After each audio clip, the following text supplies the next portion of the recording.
काजल classes में मैं काजल आपके सामने फिर एक बार आई हूँ। आज हम लोग लिखेंगे निबंध लिखने का आसान तरीका, सीखेंगे निबंध कैसे लिखा जाता है। मान लीजिए अगर हम लोग को निबंध लिखना आएगा तो हम लोग सबसे पहले निबंध के बारे में सोचेंगे फिर लिखेंगे। अगर मान लीजिए कंप्यूटर पर निबंध लिखना है हम लोग को, तो कंप्यूटर के बारे में हम क्या सोचते हैं हम वैसे लिखेंगे। आप क्या सोचते हैं आप अपने हिसाब से लिखेंगे।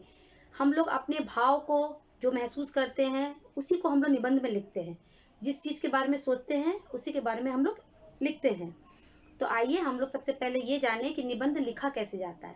निबंध लिखना मतलब निबंध, नियम का पालन करना, नियम में बंधा रहना। ठीक है, उसी हिसाब से हम लोग निबंध लिखते हैं। तो चलिए हम लोग सबसे पहले सीखते हैं निबंध कैसे लिखते हैं। निबंध लिखने का आसान तरीका क्या है। सबसे पहले हम लोग निबंध में लिखेंगे रूपरेखा। ये निबंध का पहला टॉपिक है, रूपरेखा, जिसको हम लोग प्रोफाइल बोलते हैं। रूपरेखा में हम लोग पढ़ेंगे कि हम लोग को क्या लिखना है, किस तरह का रूपरेखा हम लोग का आएगा।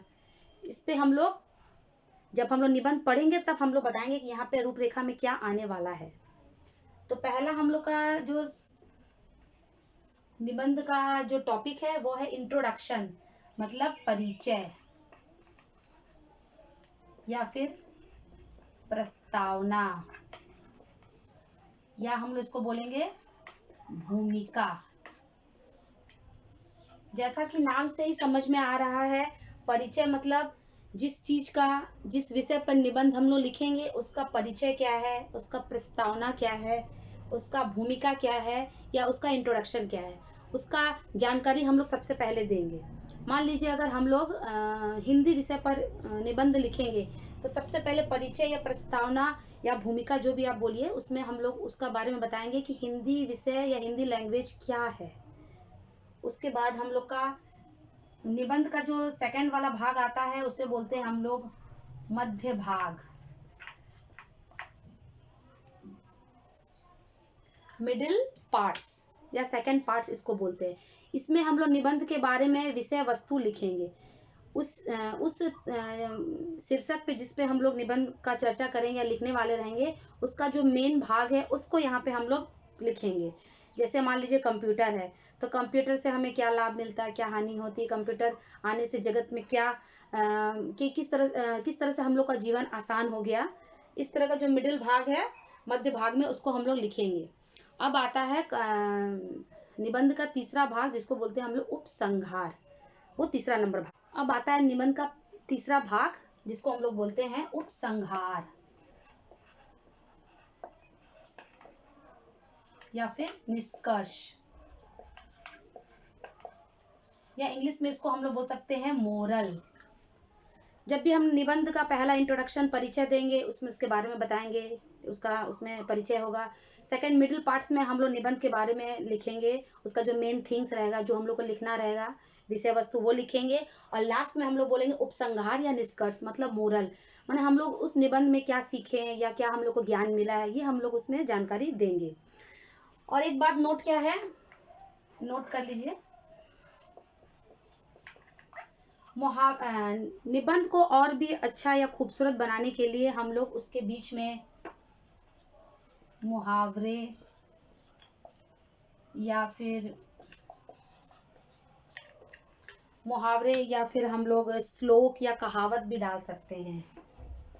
श्लोक या फिर कहावत भी, मुहावरे या फिर श्लोक या फिर कहावत भी उसमें हम लोग डाल सकते हैं, लिख सकते हैं, जिससे हमारे निबंध की शोभा और भी बढ़ जाएगी। अब आया हम लोग लिखेंगे रूपरेखा, जो हम लोग शुरू का इंट्रोडक्शन में देखे थे, उसमें हम लोग क्या लिखेंगे रूपरेखा में। तो जब भी हम लोग देख रहे हैं रूपरेखा, तो जो रूपरेखा हम लोगों ने पहले पढ़ा था कि उसमें क्या लिखना है, इस तरह से अंडरलाइन करके हम लोगों ने छोड़ दिया था कि उसमें लिखना क्या है। तो मान लीजिए रूपरेखा में सबसे पहले हम लोग देंगे परिचय। जिस टॉपिक पे हम लोग निबंध लिखेंगे उसका इंट्रोडक्शन, उसका परिचय, उसका प्रस्तावना या भूमिका यहाँ हम लोग देंगे। दूसरा नंबर में मान लीजिए उसका मध्य भाग हम लोग लिखेंगे। मध्य भाग यहाँ लिखेंगे, क्या लिखेंगे मध्य भाग में, मान लीजिए हम लोग कंप्यूटर के बारे में लिख रहे हैं या हिंदी विषय के बारे में लिख रहे हैं, कंप्यूटर क्यों लिखना चाहिए, कंप्यूटर क्यों पढ़ना चाहिए, कंप्यूटर से हमें क्या लाभ मिलता है, वो यहाँ पे हम लोग लिखेंगे। कंप्यूटर से लाभ या फिर हानि, जो भी हम लोग को महसूस हो रहा है वो लिखेंगे। और लास्ट में हम लोग यहाँ पे लिखेंगे उपसंहार।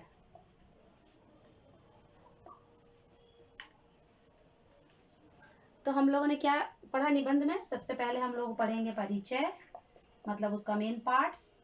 हाँ, दूसरा नंबर है उसका मध्य भाग, और तीसरा नंबर है उपसंहार। तो इस तरह से हम लोग निबंध लिख सकते हैं नियमों के हिसाब से। तो अगर आपको मेरा वीडियो अच्छा लगा तो मेरे वीडियो को सब्सक्राइब कीजिए, अपने मित्रों के साथ, दोस्तों के साथ इसे शेयर कीजिए। धन्यवाद।